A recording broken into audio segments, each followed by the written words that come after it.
Hey, Dennis. Hi, Angela. So you are Dennis D'Alessandro. Yes. And where are we right now? Where are we filming this? We're in the juice factory in downtown Vilcabamba. All right, and this is your gaff, huh? This is your place. Marie and I's place. We've been here pretty much most of our life for the past 10 years. Yeah, I remember when Remember? you guys opened this place.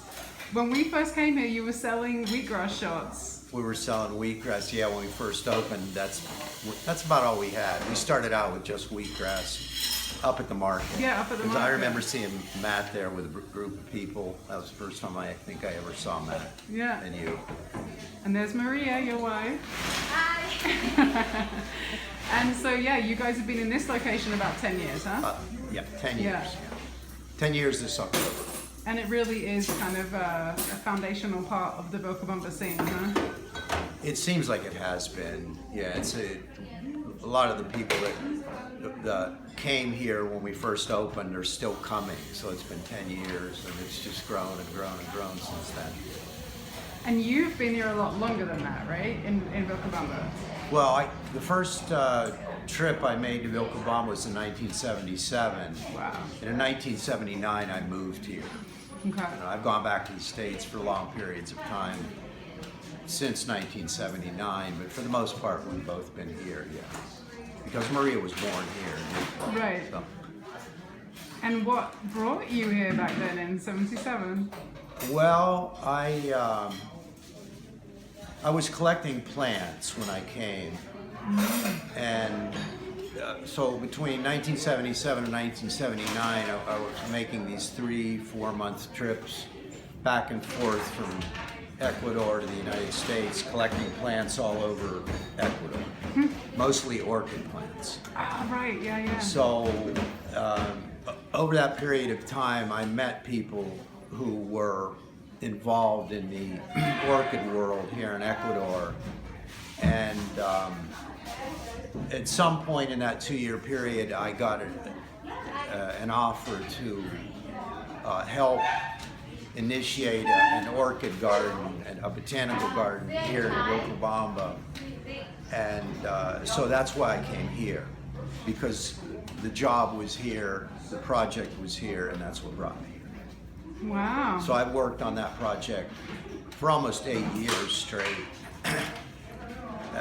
And in that time, I met a lot of the locals that were not shaman, but they called them curanderos.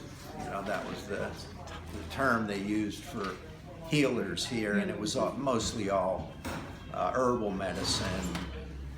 There weren't any doctors here in the late 70s at all, so there was no hospital. Wow. And there were a lot of people coming to research the older, the centenarians that still were alive back then. So. Wow. And you and Maria met back then in the We 80s? met in the 80s, yeah. Yeah. We got married in the 80s, and we've been married almost 31 years now. So. And you guys have 4 girls together? No, we right? have two girls. 2 girls? Yeah, I had children previously, Ah, so before I okay. met Maria. So Okay. And your 2 girls that you have together, they were born here? one of them was born here, and one of them was born in Pennsylvania. Okay. So you guys have been kind of back and forth for We've some gone of this back time. and forth. Yeah. And how would you say that Vilcabamba has changed in this last decade? In the last decade, I think more people have come. I mean, we sometimes think about making a list of the people that have come and gone, and it's hundreds. Hundreds of people right? Yeah. have come and spent, quite a long time, so that we've all gotten to know each other, and for some reason, there are different reasons, of course, that people leave after they've been here for a long time, and you know that. So. I know about that one. Yeah. And but yeah, there have been a lot of changes. That's for sure. I don't know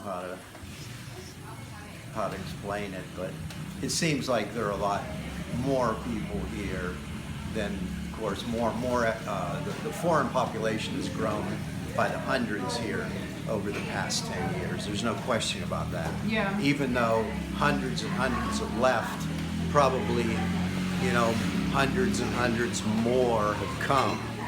And the ones that are here now, a large percentage of them will probably, little by little, leave Vilcabamba. But then again, more and more people in that period of time will come again to Vilcabamba, or, you know, come for the first time and stay for a long time. So we meet people all the time. Last week I was here. I looked outside. It was full out there. I didn't know anyone. Yeah. Because I don't come down as often as I did when we first opened. Maria's here a lot more Right. than I am. So Yeah, you guys actually live way out of town, right? yeah, we Like- live pretty far out of town. Yeah. We have a big project that we have 2 greenhouses, and we grow more and more organic food that we use here for the juice factories. And I imagine when you were first here, back in the 70s and 80s, you were probably quite a rarity, right? Being a foreigner, like, were there many foreigners around back then? I would say there were maybe 8 or 10 of us at that point. Wow. The first people I met here in 77 were followers of a man named Johnny Lovelace. And so I met them. And then when I came down to live in 1979, there were 2 other people here, and they had offered us a part. Within months, they offered me a little piece of their farm, and we bought a piece of their farm, and that's where we live now. Oh, wow. Okay. But I would say maybe, like I said, 8 or 10. And so the one advantage of that situation and that point in time was that all of us that had come from other parts of the world, we all learned to speak Spanish within a year. We were fluent in more than just whatever our interest was at that time, whether it had been horses or plants or gardening or whatever. So first, of course, you get fluent in whatever it is you're doing and more involved in. And for me, it was orchids. I learned how to converse about orchids at first, and then food and plants, and so yeah, it just grew. But I became fluent fast enough to convince Maria to marry me. Good job. And none of your children currently live here, right? None of them currently live here, but all 5 of them come back and forth quite often. Yeah, okay. So. They're not as into it as you guys, as being here. Well, they all have jobs and husbands, and wives. I have 1 son and 4 daughters. So they're all married except one, and the one that's not married is engaged. So they want to be with their husbands, and their husbands want to live in the States. So. Yeah. Right. Okay. Yeah. Well, so you must have seen massive changes then since the 70s and 80s. I hear that there's literally, I think I heard 1 in every 10 people here now is a foreigner. Have you heard that? I think that's probably true, because I think there are somewhere around 800 foreign residents, and there are less than 8,000 people, so it could be more than 1 in 10. Wow. What kind of advice would you give to anyone watching this who's like, oh, it sounds like fun, I want to move down there? What would be your suggestions for someone? Well, I wouldn't move here for fun. No?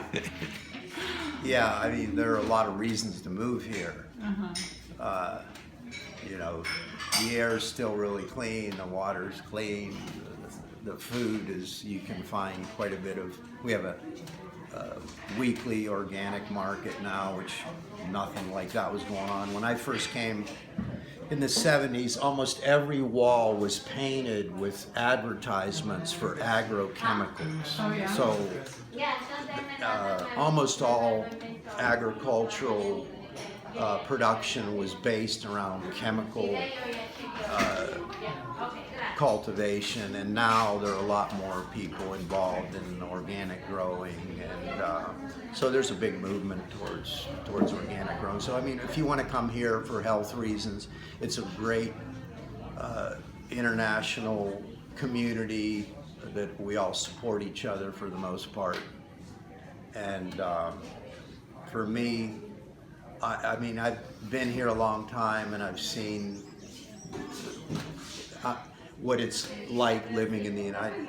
I didn't want to stay in the United States, so maybe it's partly biased, you know, on my part for a long, long time. But I just didn't like what I was seeing happening in the United States, even back when I was a teenager. Mm-hmm. And so by the time I was 19, I had decided I wanted to leave the United States. And it took me about 5 years to save the money and prepare for the trip. But when I came here to collect plants, I was only 26. Wow. And I had basically, after being here 4 months, I knew I wanted to stay here. So. And here we are. Here we are, yeah. What would you say are some of the biggest mistakes that people make when they visit here or move here? Messes that people get themselves into?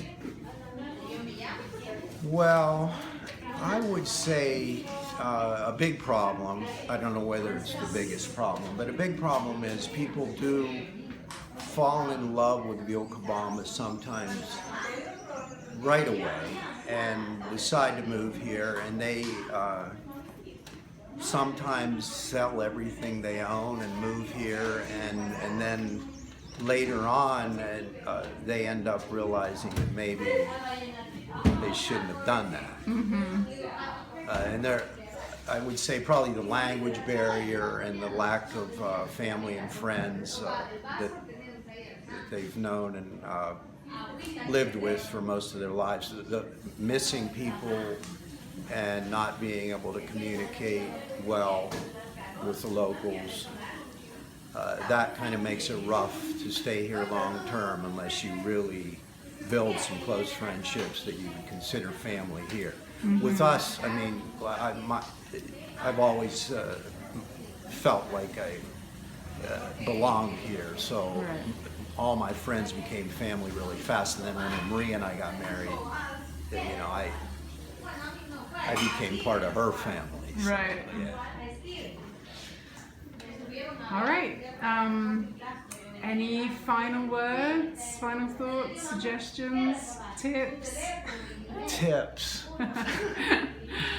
Well, if anyone that's interested in coming to Vilcabamba, I'd say it's a great vacation. You're going to meet some really interesting people, and the weather's beautiful. There are a lot of interesting outdoor activities here in Vilcabamba.